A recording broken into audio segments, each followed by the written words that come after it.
Today I'm going to show you the secret as to how to crack the knuckle joint. Get it? Like crack the code, cracking your knuckles. You probably got it right away.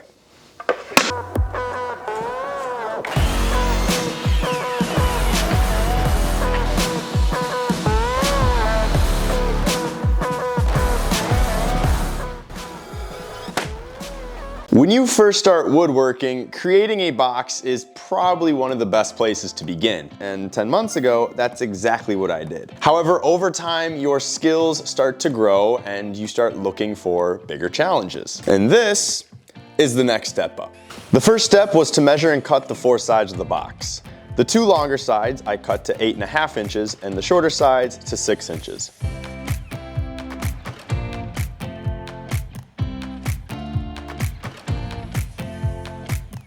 The next step is to cut them to the correct width. I set one of the longer pieces aside for now and ripped the other 3 to 5.5 inches.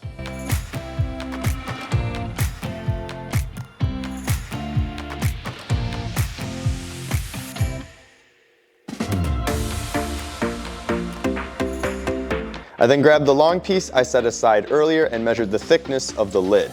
I then added that measurement to the existing 5.5 inches. For the box lid to sit flush when the knuckle joint is connected, it has to be above the opening of the box. And adding the thickness is going to let us achieve that goal.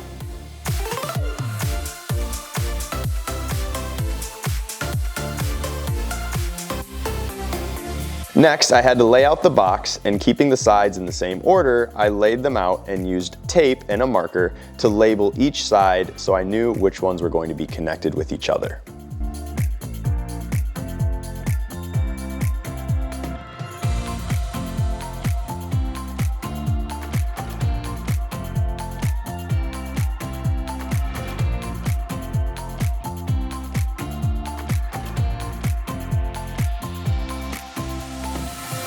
It's important to remember which side is the bottom and which side is the top. For the finger and knuckle joints, I had to switch out my regular blade for a stacked dado.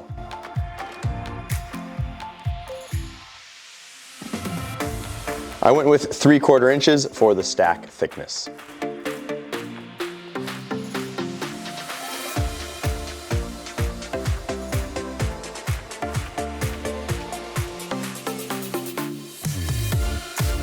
I then placed a blade guard that I made out of 1/2 inch MDF, and after taping it down, I slowly raised the blade until it was about 2 inches high.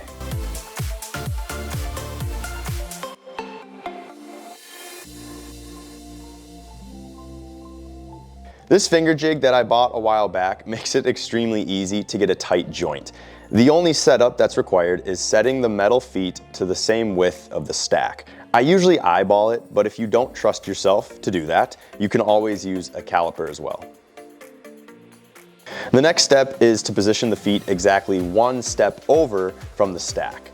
So I drew a line on the outside and used that to position the feet. The last step was to raise the stack to the thickness of the sides, and we're good to go. Now before we get too crazy, it's important to test our setup with some scrap pieces. I labeled both bottoms and ran the first piece through, making sure to use the feet to space out the following cuts. Once the first piece can't be moved over any further, I butted up the next piece to the previous one, making the cut and then repeating the steps.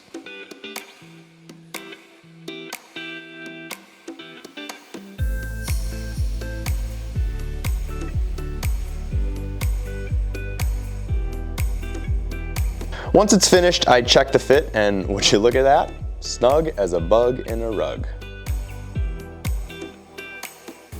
I then moved on to the box pieces and just repeated everything I did previously.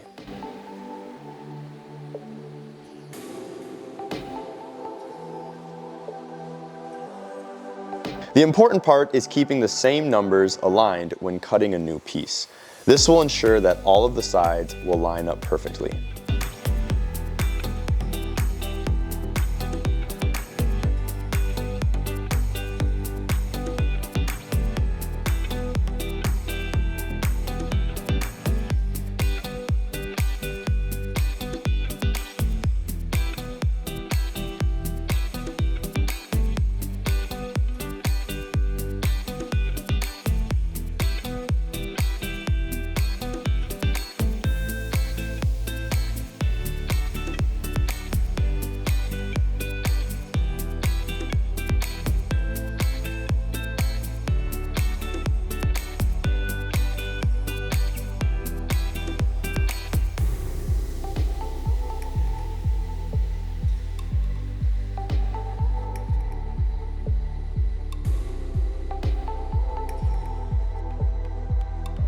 I fitted all the sides together and folded them into the box shape.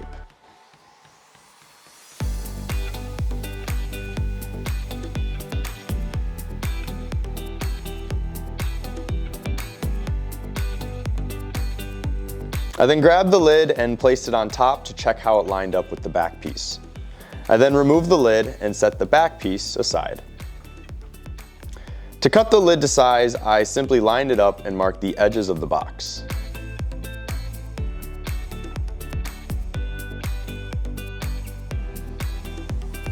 I'm only worried about the width right now and will take care of the depth in a couple steps.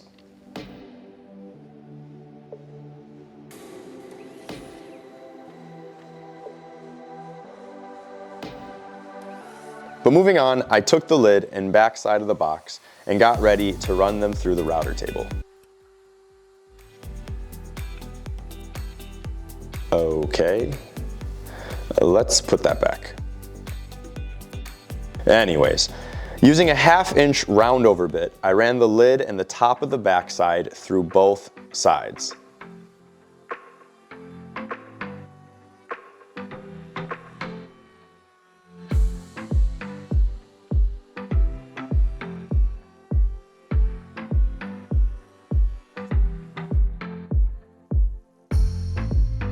After lining up the lid, I marked where the cuts needed to be made.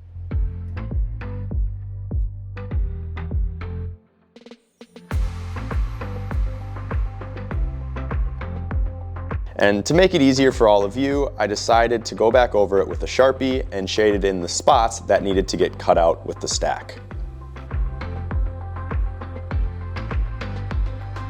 Then using a sacrificial MDF board, I cut the last few sections needed for the box.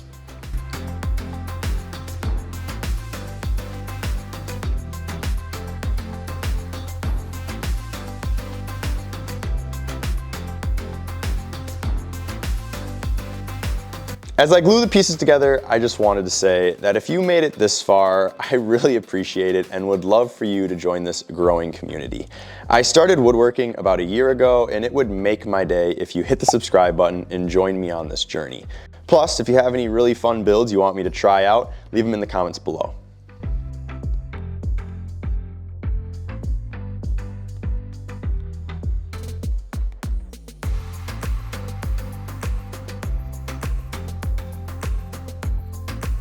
Now it's time to connect the lid to the box, and the first step is to find the midpoint of the joint and draw a straight line from top to bottom.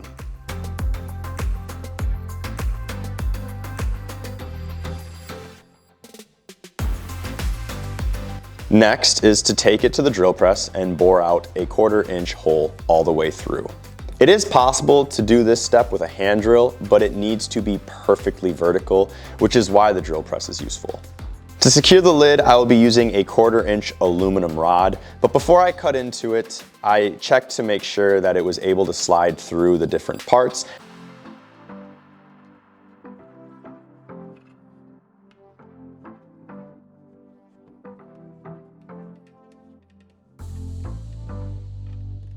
And once it was fully in, I then measured the lid to the proper depth. Removed the rod and then measured the length the rod needed to be.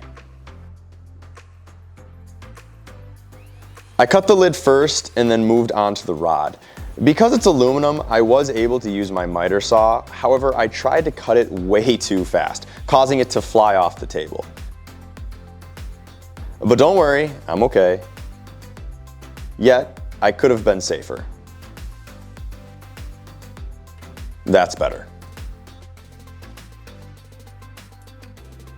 So for the second attempt, I took my time and I didn't have any issues.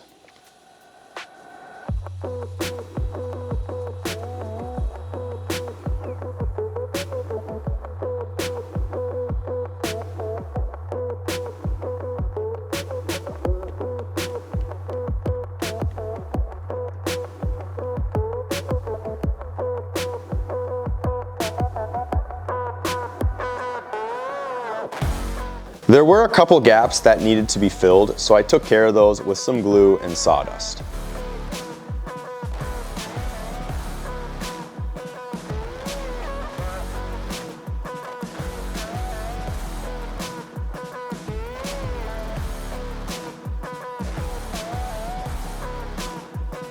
Came back later that night and cleaned everything up with a chisel and a good session of sanding. Every woodworker's favorite part.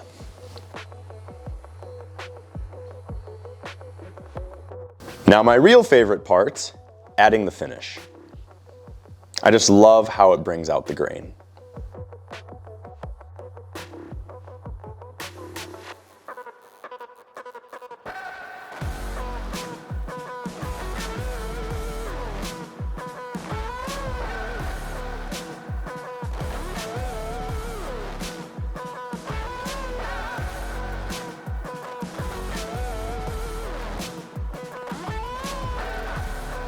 For the bottom, I just cut a rectangle to size, pounded it in, and used a few brad nails to hold it in place.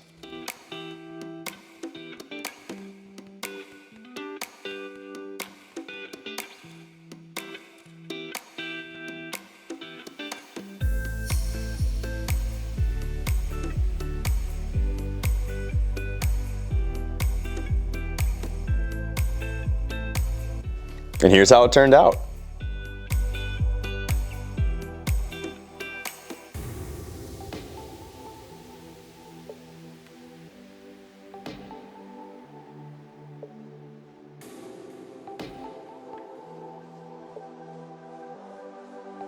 Thanks again for watching, and I can't wait to see you in the next one.